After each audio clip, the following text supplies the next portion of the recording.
জানের বদলে জান, যে সাদকা আল্লাহ সেটা কবুল করবেন। এই জন্য আমরা উপস্থিত হয়েছি। আনুষ্ঠানিক কোনো অনুষ্ঠান নয়, আমরা শুধুমাত্র আল্লাহর কাছে দোয়া করব। এদেশের মানুষের সবচেয়ে আস্থার প্রতীক যিনি, এই দেশের বহু সংকট, এই দেশের বহু ক্রান্তিকাল, যিনি মানুষ এবং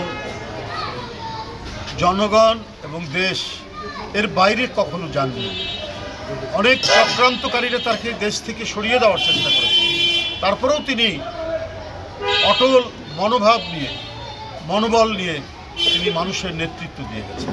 তাই আজকে সারা দেশে, শুধু বিএনপি বলে না, বা বিএনপির যে আরও অঙ্গ সংগঠন, যুবদল, ছাত্রদল, স্বেচ্ছাসেবক দল, ওই তাঁতি দল, মহিলা দল আছে অনেক, কিন্তু এর বাইরেও সাধারণ মানুষ আজকে সমবেদনায়, আজকে মানুষ যে বেদনার্ত হয়ে পড়েছে তার এই গুরুতর অবস্থায়, এটা মানে ভাষায় প্রকাশ করা যাবে না।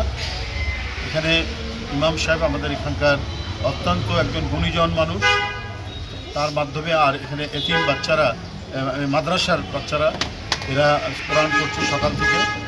আমরা তাদের যে মানে দোয়া এবং তাদের এই কোরআন পাঠ, পবিত্র কোরআন পাঠ, এটা আল্লাহ নিশ্চয়ই শুনবেন।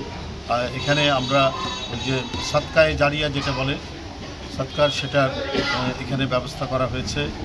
এটা সম্পূর্ণরূপে যিনি এটা দান করেছেন আমাদের কফিল ভাই, তিনি কালকে আমরা জনাব মাহবুবের বাসায়, তার উদ্যোগে, আমাদের নির্বাহী কমিটির সদস্য তার উদ্যোগে আমরা সেখানে সাদকায়ে জারিয়া দুইটা ছাগল কোরবানি দিয়েছি। আজকে 4টা ছাগল এখানে কোরবানি দেওয়া হবে। আমাদের কফিল ভাই, ঢাকা মহানগর উত্তর বিএনপি যুগ্ম আহ্বায়ক, তার ব্যবস্থাপনায়, তার পৃষ্ঠপোষকতায় এটি হচ্ছে।